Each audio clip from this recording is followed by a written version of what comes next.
In this lesson, I'm going to teach you the guitar parts for the song King of Kings by Hillsong Worship.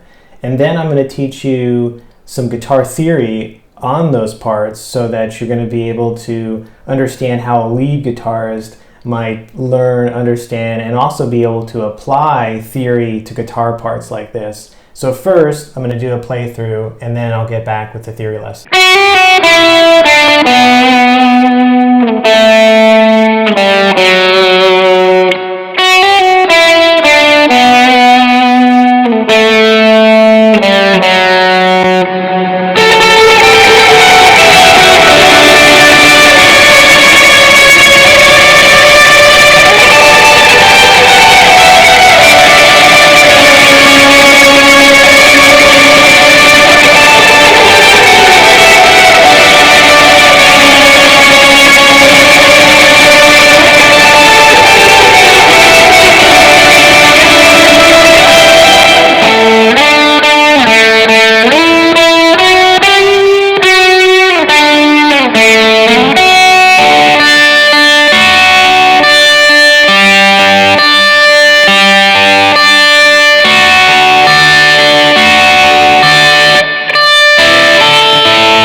All right, hey guys. So I'm going to go through the verses, third verse and the fourth verse, and then we'll go to the chorus. So basically, the first part, kind of goes. It has this riff,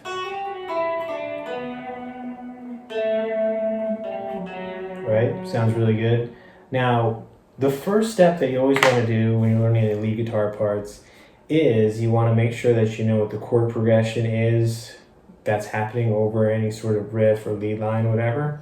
So in this case, the chord progression is 1/3, and then it's a 4, which is the G, 5, and then back to the 1. And then what I do when I'm trying to figure out, because this lick happens up here, it's in D, and that's where I want to play it. What I do is I will look for like a home bass. The home bass is going to be the root. And since we're in D, I'll take the home bass as the D here, which is the A form of the cage system. So I'm a big fan of the cage system because it helps you see where the chords are, major, minor, all over the fretboard. And then you know where your home bass is for D, it's right here. And then, what you can do is you can play the chord progression with those caged chords. So it's 1/3, I'll add the third right here, 1/3, and then 4, 5, right? So that's the same thing.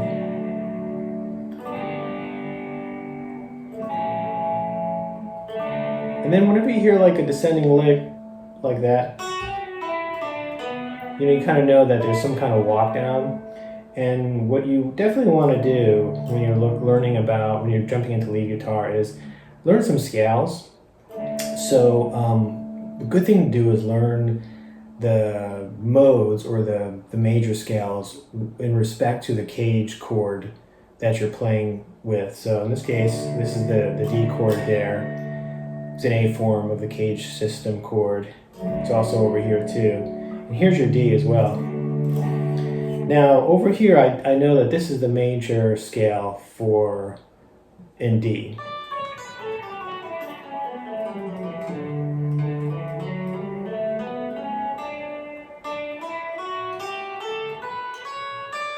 So I know that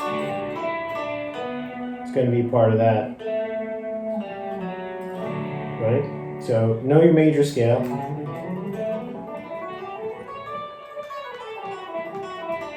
and it happens all over the neck. But just make sure, if you're going to do position playing, make sure you know at least the form, the scale, and the chord form on the position that you're going to be playing at. So now, right, so that, I think that happens over the D. And that's where it goes to the G. If you notice, that anchoring sound is really the B, so chord tone. So it's going to the G, right? It's going to be at the B. So also, what you want to do whenever you hear a note that just sounds really good, it's 9 times out of 10, all right, 10 times out of 10, it's going to be a chord tone. So know your triads. The G formula is GBD, so right, we're at the G. But you can use the cage form. The cage form, this is the C form of G, to know that that's the B and that's the cage form. So you go like that. What's that? So it goes. Na, na, na, na. Whoop. So that's the A, right? And that's your A right there as well. So.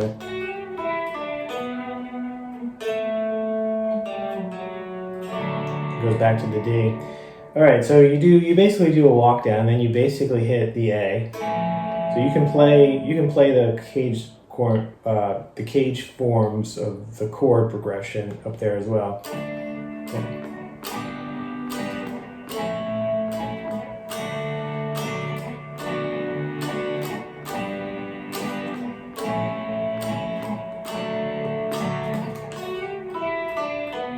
A, walk down to the D. And that's pretty much it. So you got your cage. This is the cage D. This is the C form of the G. This is the E form of the A. And then this is your G, which is also the C form of the G. I like that voicing. There's a whole bunch of different voicings that you can do. For instance, your A is up here as well. It doesn't really go up, so it goes down. But it wouldn't really go up. Definitely goes down. And that's basically how you would apply caged modes and understanding this lick. And then also, if you wanted to play it in other keys, you can do that really easily. And it helps you visualize the different triads. And if you wanted to back out and you didn't want to do that lick, you just wanted to do the chords, you can, right? So you can come up here.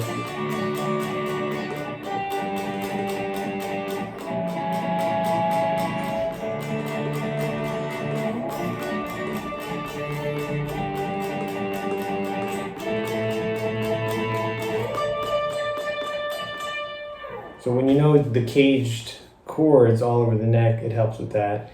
There's a ton of resources online about the caged form, the cage chords. A little trick that I do to learn these, you definitely want to learn them in the context of the key. So I do a little trick. It's like a little exercise I do with free falling.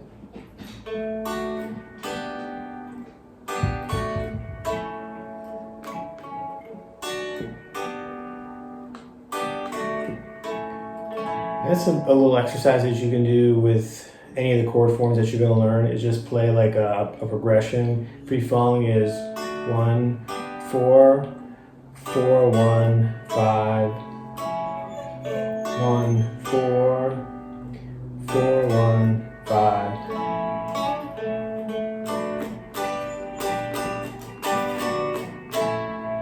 All right, so now let's get over to that really crazy lead line situation that happens, and let me do it without the verb. So basically, it's basically single, major scale lead line across the neck. You definitely want to know what your major scale is. And I went over that over the intro part, because the intro part goes. It's all just one riff. This one uses octaves, and then, but make sure you know the progression. Make sure you know that line is going over this as well. Over the D it goes.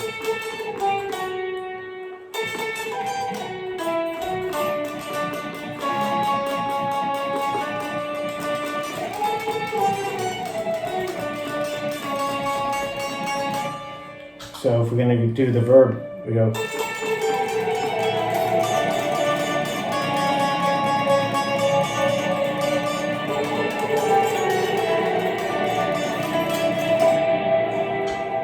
And what is that basically? So, no big surprise here. We're basically starting on a D, 1/3, D over F sharp. Here's your D right here.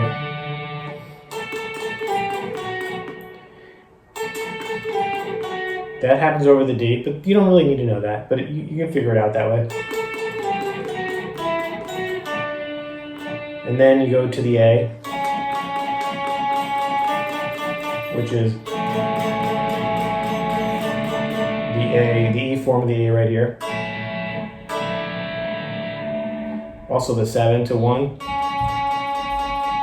So you can look at it either way. You can use the cage system to find the chord tones and know that those chord tones are going to be, the notes that sound really great. And the filler notes are going to be the ones that are within the major scale or the pentatonic scale, which we'll go over sometime, which is within the major scale.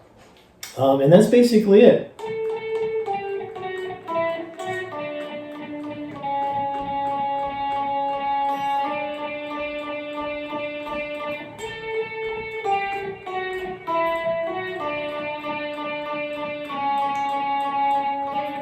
It's just kind of like this melody. The whole aspect of timing is important with a metronome. For this purpose, we're just going over the chord forms, how lead guitarists might visualize their fretboard to find the parts, be able to duplicate these types of parts if you're playing across another chord progression, if you want to come up with your own parts. And then at the end of it, all right, and it goes.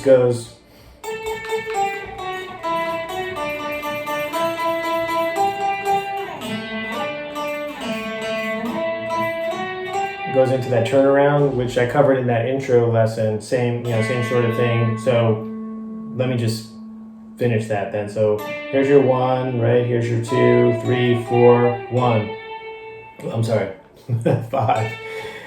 This is your D right here. So it's 5. Goes down to the 1. All right. So basically now we're in.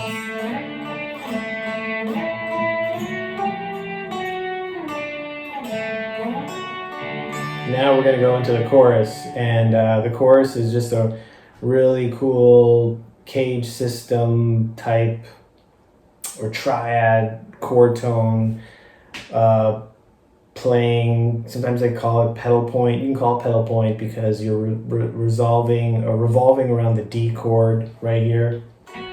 Now, but remember, when you go over to the chorus, you're going to be in a different chord progression. So the chorus is 1 for 4 beats, the 4 chord, 6 chord,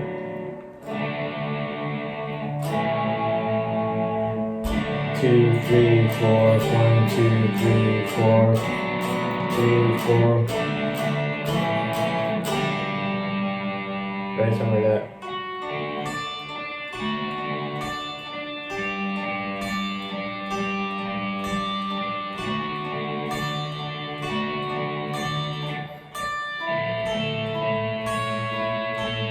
Alright, so that first part is just D for 4 measures. So this is your cage D. And then they add another D up here.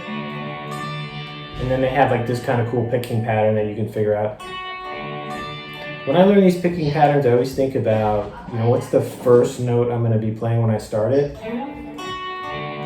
The first note is over here.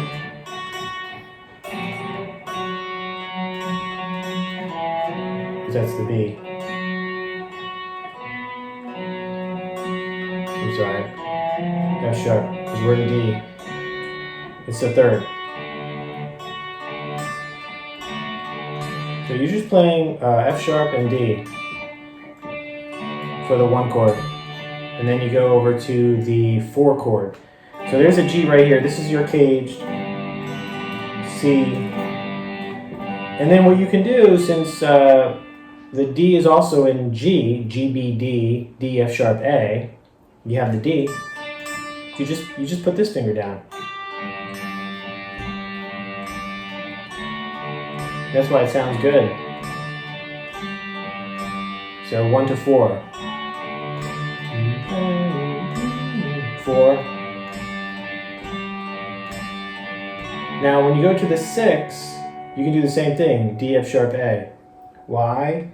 Because B minor is B, D, F sharp.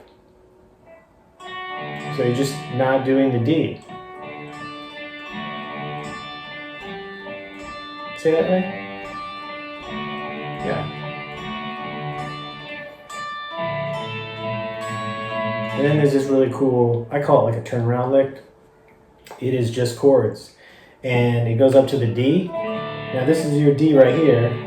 There's the big bar chord. So this is the E form. Here's another little triad there. But you can play it like this to get that note. And then you get the D down to the A, right? So here's your A. And then the next line, that's the first line, it's D, B minor, D, A. The next one mixes it up a little bit and it goes D, 4 chord, G, B minor, 4. Now instead of hitting that D with the triad, you go back down to the turnaround. The turnaround hits you back into D.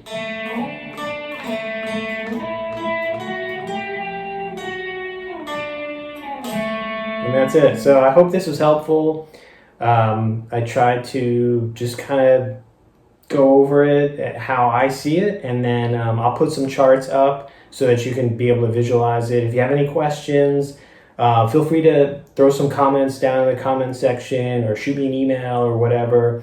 And if you like this video, if you find it helpful, just like it, give it a like, and share it if you can. Thanks a lot.